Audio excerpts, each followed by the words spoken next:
Camargo, Coach McIntyre, and Chris Nanco. So just we'll start with an opening statement and we'll open it up for questions. Well, hopefully you're starting to thaw out a little bit. But first things is congratulations to a very good Dartmouth team. They've had a wonderful season. Three-time Ivy League champions, and that's a tough league. It's a very tough league, and they've got some wonderful players. And so congratulations to them. We're, that was hard work today, and we feel very privileged to be advancing and to still be playing next week. Yeah, you have a good team if you can still be playing over Thanksgiving break, and we've got a good group, and I think we deserved it over the 90 minutes. But once again, that's a wonderful Dartmouth team. Questions? Sergio, I guess the first place to start, what is that like, playing those conditions? People might think that I'm used to it being up from the north, but I've never been through something like that. That was coming down pretty strong. It was tough, but you could tell that it didn't faze any of us. We kept to our game plan. We want to keep the ball on the ground, and we got through it, starting from the back all the way to the front. Do you feel cold when you're running around? Do you feel the ground hitting it, or is it more adrenaline? You don't feel it? Adrenaline definitely helps, but you still feel it sometimes, especially when you fall or when you stop. So, Sergio, what were you seeing that allowed you to the spaces? Say again, please. What were you seeing from Dartmouth's team that's allowed you to get the spaces? It was mostly us. We were just moving. We were moving faster than they were. They're a big team, so we knew that we had to move away from their big players and get open quickly. Chris, have you played in a game like that before? What is that like? I mean, just numb to the cold, or do you feel it every step of the way? Yeah. Still wearing gloves now, by the way. You're just like Sergio said, like being up from the north, you think we're used to it, but I mean, I'm a small guy. I get cold really easily. I probably wear the most equipment out at practice when it's cold like this. So I mean, I never get used to it, but it's conditions that we have to play in. And we can't use it as an excuse or anything like that. So we just got through it. Coach, moving on to the next round, talk about how excited this team is to, you're playing in weather conditions like this, you're advancing and you're moving on. What was the talk in the locker room after this game? they all left pretty quickly. They were cold, warm showers. Very proud of this group. We knew that this Dartmouth team, they gave us everything we could handle last year, and so we knew that it's a very well coached team. Chad's got a good group of players. It was important today to get those the early goal and then the second one when the conditions really deteriorated. This was a game that it was better to be ahead than to be trying to chase it, because footing was tough, and I give both set of players a lot of credit. I give our crowd tremendous credit. If you are a Syracuse soccer fan today, you've earned your stripes. So stay cheering to the very end, and it was hard work, but it's nice to be able to keep playing. And as I said earlier, you often gauge your team if you're still having a chance to eat Thanksgiving dinner together as a team, as a family. It means you've got a good group. And I know my wife now is probably already gone home starting to plan and clean, so that means that I'm going to get a earful when I get home. But look, there's nothing better than having your team around your house for Thanksgiving dinner, and they've earned that. They earned this seed based on a terrific season, and we're outstanding today. Hendrik, I know David Vance is running around a little bit as opposed to being a goal where your range is limited. But when the wind is like that, and you're facing shots, long shots, obviously you have to factor that in. Which of the challenges poses for you as far as being frostbitten and having to judge these immense gusts? Well, certainly the goalie is a special position, but especially today we had to work under special conditions, like the colleague from Dartmouth, and I think me too.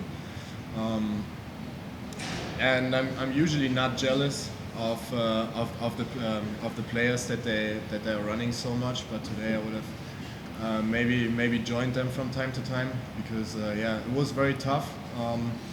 But that it shows the character of this team, the mentality that we were able leave everything out there to show such a good performance.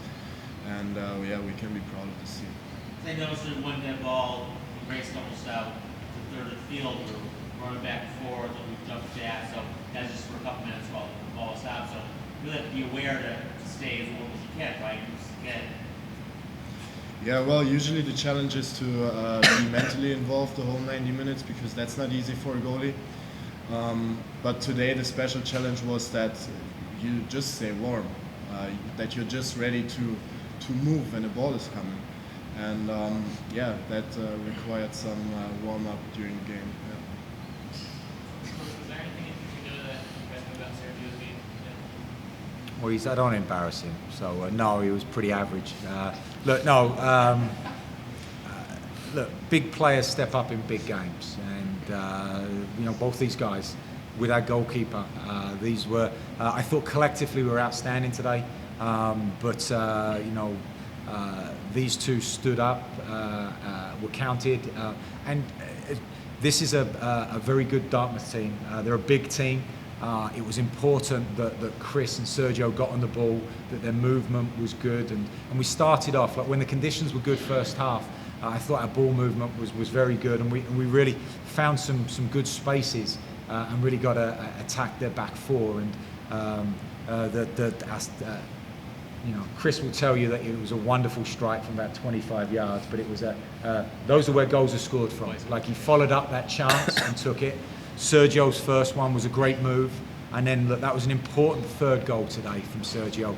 That just kind of the third goal was going to be an important one second half as the conditions deteriorated. Dartmouth scores, and it's a new game. That gave us a little bit of breathing space. That third important goal. So both of them did pretty well. But what Hendrik talked about, for a goalkeeper to stay focused and ensure that we defend from the front guys, but for a goalkeeper to stay engaged and ensure that we didn't give up much today, that's a testament to his concentration levels as well. So you've got three good ones here today.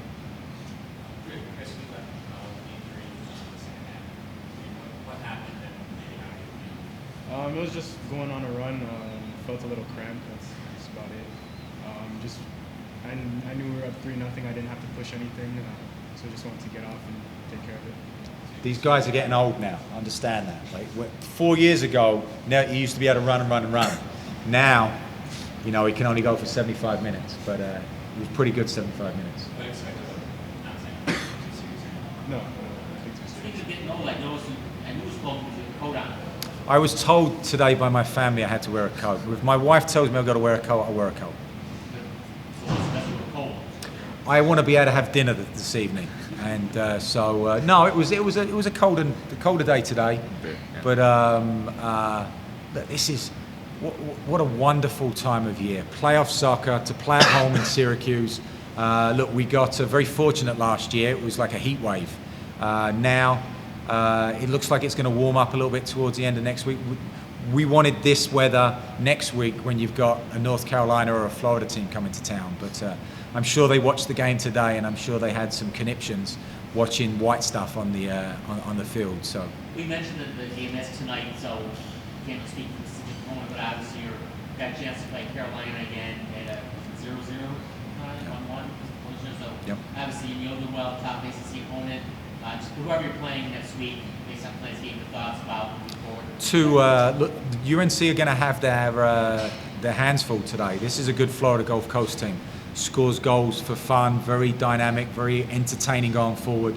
UNC has got some wonderful players. They're going to cause them some problems on some restarts. It'll be a fun game to watch. It'll be a lot warmer watching that game on the TV tonight. But two good teams, and whichever one advances, we are delighted to have a chance to host another game next week. And both will cause us and will challenge us, and we're going to have to embrace that challenge and answer those questions. So two slightly different teams, but we'll watch tonight's game and enjoy knowing the fact that we're already probably the first team to punch a ticket today.